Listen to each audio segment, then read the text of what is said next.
We're in a series looking at what the Bible teaches about suffering, and we're using the New Testament book of 2 Corinthians as an anchor point.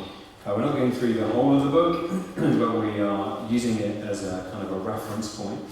And we began a few weeks back by thinking about the experience of suffering, what suffering feels like.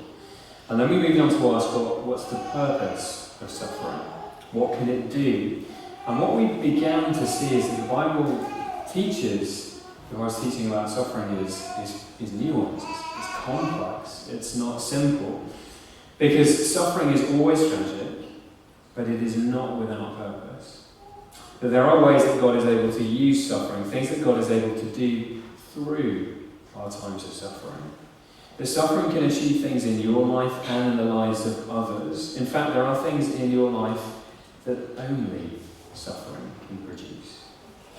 It can be a school where we learn about ourselves, where we learn about God, where we learn about life, where we learn things we never would have learned without it. And last time we focused on the personal, the internal effects that suffering can have on the kind of people that we are. That suffering has the potential, if you will let it, to make you a deeper, wiser, even a more joyful person. But this week we're going to focus on others, the external effect that our suffering can have. And we're going to see that suffering can not just deepen us, but it can deepen those around us as well. So 3 things that we'll see together. We're going to look at what suffering can do for you, what suffering can do for others, and then how to bless others who are suffering. So here's the first thing then, what suffering can do for you. Now I know I said this was about others, but we need to spend some time here. And the reason we need to spend some time here is because it's the basis for how your suffering can bless other people. Suffering can be used to bring, God can use suffering to bring blessings into your life. Now that isn't easy, that isn't simple, that isn't straightforward, but there are ways that God can use it. And we've dealt with a few of those through the series so far. But there's one that I've not mentioned, and it's one of the most beautiful ways that 2 Corinthians speaks of. And you get it in chapter 1. Listen to verse 3. Blessed be the God and Father of our Lord Jesus Christ, the Father of mercies and God of all comfort, who comforts us in all our affliction. In suffering, we experience the comfort of God. Suffering opens us up to experience the comfort of God Himself. Now, as you hear the word comfort, probably most of us think of soothing or sympathy. It's the kind of thing that a parent does with a small child. They comfort them. Now, that's not wrong, but this is actually a richer word than that. It's a word that can sometimes be translated encouragement. At its root is the idea of bravery or courage. And Paul says that is what God brings to us in our suffering. God brings it to the heart of those who suffer. So the idea is that as you experience affliction, the pain of suffering, as you walk through the furnace of suffering, God brings His comfort directly to you. His inward encouragement in the face of suffering, that is a beautiful hope. That's an incredible thing to think about. But how exactly does that work? How is it that the comfort of God is experienced within us as we experience suffering? Well, this plunges us to some depths. Okay? Take a deep breath with me. And listen to what Paul says next. Verse 5. For as we share abundantly in Christ's suffering, so through Christ we share abundantly in comfort too. Now as you listen to that, I imagine that's making you hesitate. Because we're very happy to get the comfort of Jesus. We're on board with that. We want to share in that. But Paul, in this verse, says we share in his suffering as well. In fact, he goes further. He says unless we share with Jesus in his suffering, we can't share with Jesus in his comfort. You say, well, what does that mean? What exactly are we being told to do? Well, here's what. The Apostle Paul is teaching about union with Christ. Even if you've never heard that term before, this is a central idea to Christianity, because here's why. The Christian faith is not a set of ideas. It's not just a distant, abstract sense of a God who is out there, or learning things about a God who is out there. Instead, no, it is an intimate, relational connection with the God of the universe. In fact, it is so intimate that we, a Christian, becomes joined to Jesus. The Holy Spirit unites a Christian to Jesus. That faith brings us into his life. I want you to hear this, because Paul isn't just saying, well, you know, Jesus suffered, you're going to suffer too. We're being told that our experience of suffering is a sharing in his. That the way that we're connected with Jesus, the way we're joined to Jesus, means that we share in his sufferings. That suffering with Jesus is part of our Christian experience. Now that sounds extremely hard, doesn't it? But follow the thought through. Follow the thought through, because being joined with Jesus in suffering, says Paul, means you can also be joined with him in comfort. That's what the verse says. It's a package.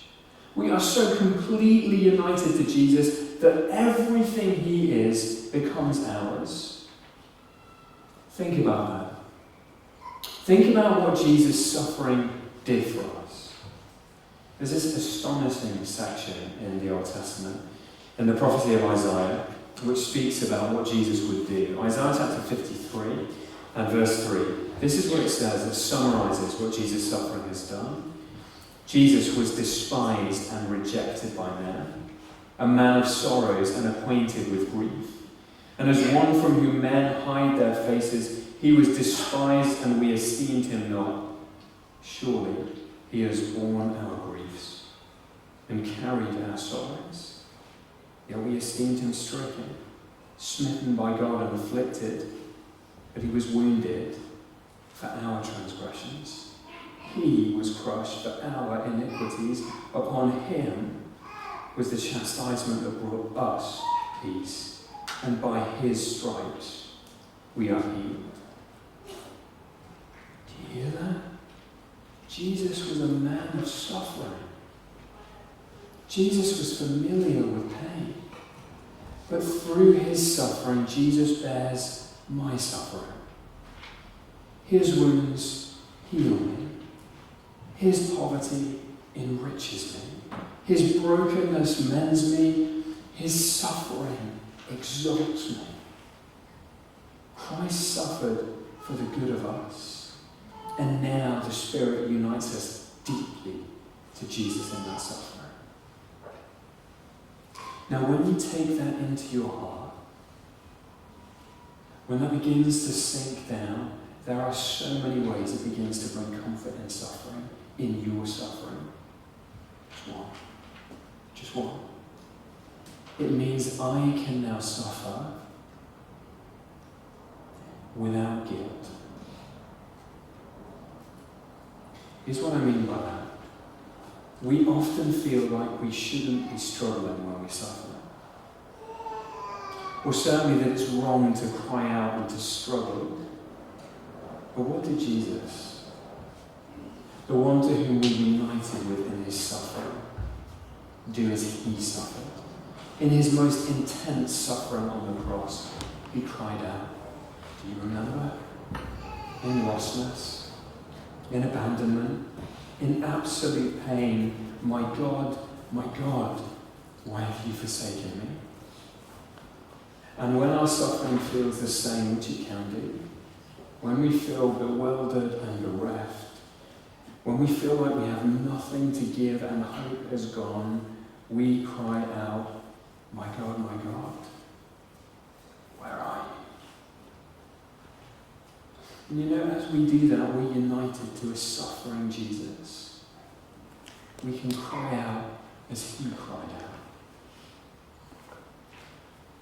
Sometimes we look the most like Jesus when we cry out in what looks like defeat. And as that begins to happen, the more that becomes real for you, the more this comfort becomes yours, and here we are, the more it can spread to others. Did you notice the way verse 4 was written? It says that we receive comfort. God who comforts us in all our afflictions, so that we may be able to comfort those who are in any affliction with the comfort with which we ourselves are comforted by God. We get the comfort so that we can share it with others.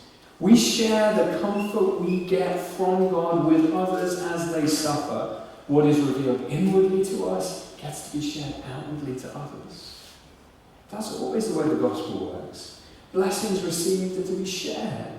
They cascade from God to us and then from us to others. Any good we receive through suffering must be shared and flow outwards to others. Now, there's a simple way that happens. Here's a simple way. Our suffering helps us comfort others because as we experience suffering, it helps us relate to others who suffer. Suffering creates a deeper capacity for compassion. It softens you towards others because you understand more of suffering yourself. You know what? It makes you a person able to minister to others in the midst of their hardship. But this works in a deeper way too, because it helps us actually reflect Jesus. Look at verse 6. If we're afflicted, says Paul, it's for your comfort and salvation. And if we're comforted, it's for your comfort, which you experience when you patiently endure the same sufferings we suffer. Our hope for you is unshaken, for we know that as you share in our sufferings, you will also share in our comfort. Paul says his suffering is for their good. In some amazing way, this mirrors the gospel.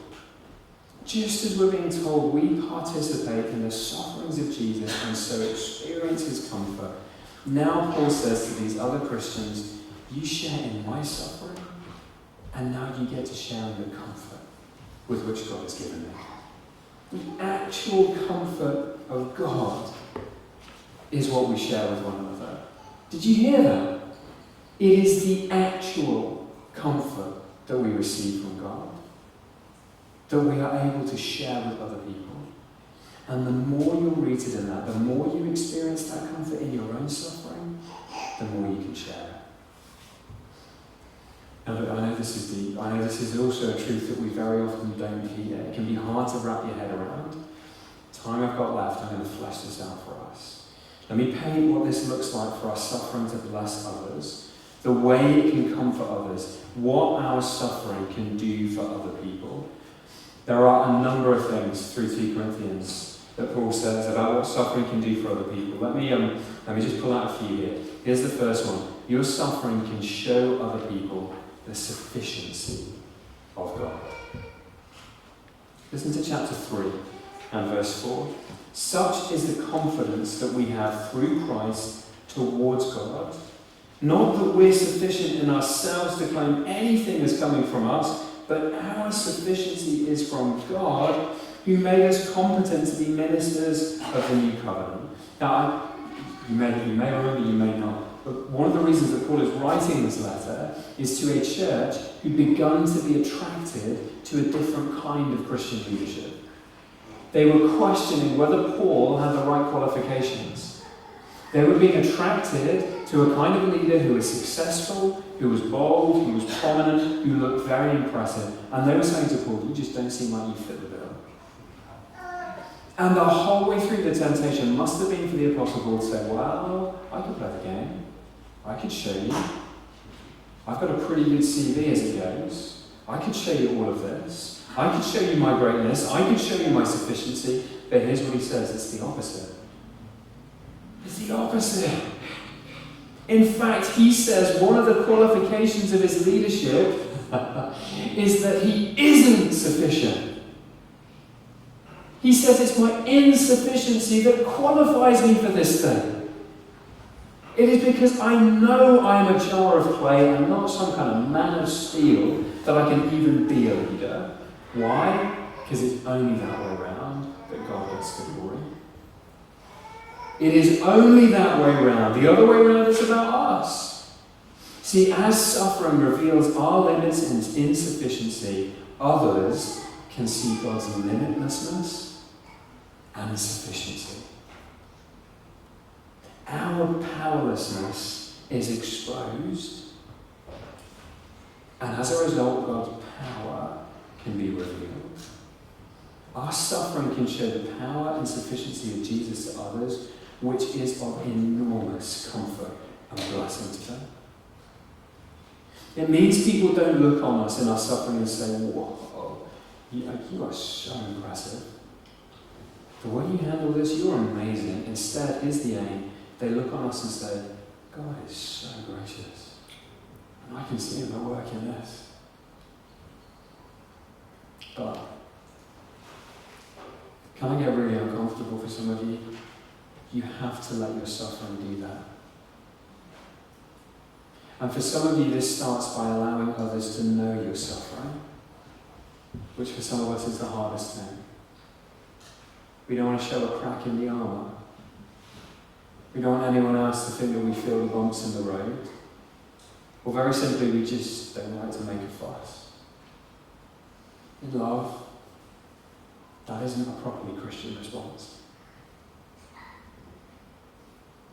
We share and open up so others can see. But then as you do that, you have to be willing to let others see not just that you're suffering, but that you're not sufficient in your suffering. That you are desperately relying on God. And this is probably even harder because it requires a kind of vulnerability. A kind of courage to say, I'm not going to hide this. Do you know why it's so hard? It's so hard because it exposes your heart. It's going to show you what matters most to you.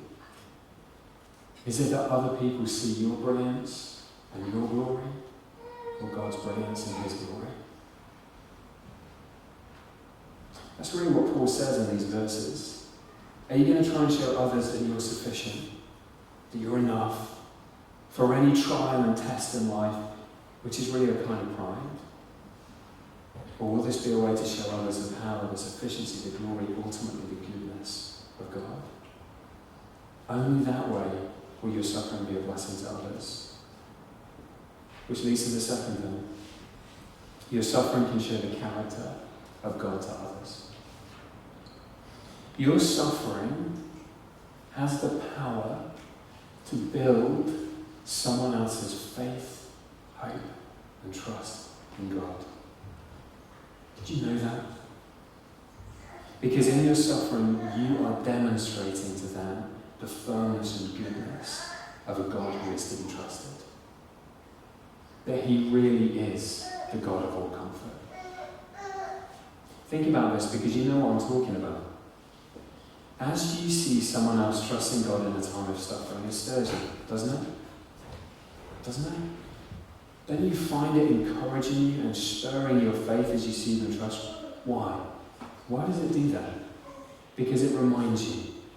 It shows you the value and the worth of the God that you know. And here's what you start to do. You start to say, yes. Yes, he is good. Yes, he is worth it. Yes, he is enough. You receive comfort. This means your suffering has the potential to give others joy and hope. I can't tell you how much of a source of joy this can be in suffering with illness. It's a profound encouragement on the very darkest of days to know that through this, somehow, God is using it to bless other people. In fact, I sometimes think that God has used this last 2 years of suffering to pastor and bless more people than in the past 20 years of ministry. Because that's what he does. Because that's who he is. So let me encourage you. Even today, if you are seeking to meet suffering by looking to Jesus, imperfect, shaky as it will be, know that God can be using it to build the faith of others. Or imagine that in your suffering right now, God may be preparing you in your trauma, in your pain, in your anguish, to be the one who in the future will pull someone back from the edge. Will be a shaft of light and life and blessing into the midst of somebody's darkness, despair, and pain. Your suffering can show others the sufficiency of God, the character of God, and it can show them the value of God. By the way, this is something I love to do, and I've always done. And if you know me well enough, you'll know it by now. You say he just keeps saying the same thing with different titles. And you're absolutely right. Joy keeps coming back through 2 Corinthians. Read it. Read it again looking for joy. If you've got more time, read the whole New Testament looking for the same thing. Joy recurs over and over again. Now, joy isn't unique to Christians. Of course not. We're not the only ones who feel that. But there is a uniqueness about Christian joy. Here's my favourite description. A Christian knows joy that is transposed to a higher key. Our joy is transposed to a higher key. It's amazing. I think here's what it means. Suffering has a unique way of revealing joy to other people. How? Let me tell you about Puritan. I told you if there's going to be poets, you knew there's going to be Puritans as well. Jeremiah Burroughs, writing back in the 1600s, suffered huge opposition and affliction, did not have an easy life, wrote a wonderful book called The Rare Jewel of Christian Contentment. Burroughs uses a powerful picture. He says this is how this works. He says that every good thing we experience in life is a series of streams. Streams that flow to us: food, housing, money, job, family, health, but they're downriver. They're streams flowing to us. And we receive those things with thanks, absolutely, because they're good. But what if, he says, what if one of the streams dries up? What if it disappears? What if suffering takes it away? Well, if that's where your joy lies, then your joy is going to disappear as well. But, and here is where he says the difference for a Christian comes. In the gospel, we have access to the fountain that's the source of every stream. Here's Burroughs' words. If the children of God have their little taken from them, they can make up all their wants in God himself. If anything is cut off from the stream, a godly person knows how to go to the fountain and makes up all there. God is his all in all. Hear what Burroughs is saying? Really hear it? This will change your suffering. Through Jesus you get the fountain.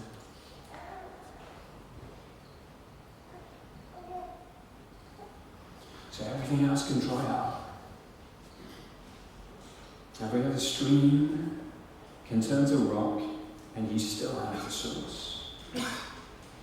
Health can go, money can go, position can go, all through suffering can go, but you still have the all-satisfying source. And Jesus will never run dry.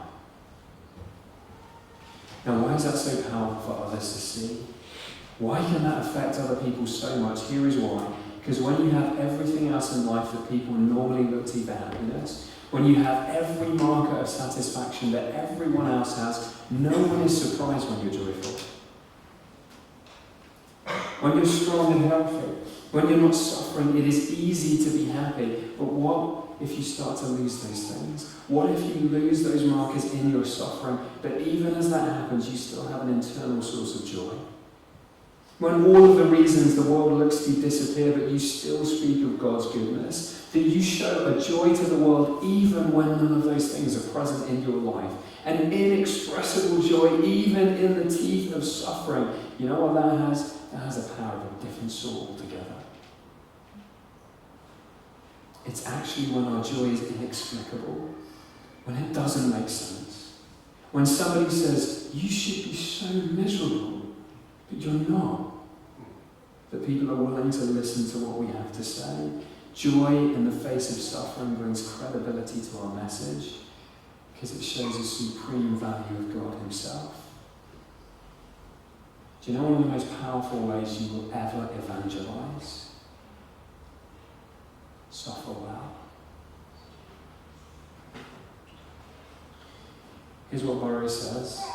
There is no work which God has made, the sun, moon, stars, and all the world, in which so much of the glory of God appears, as in a man who lives quietly in the midst of adversity.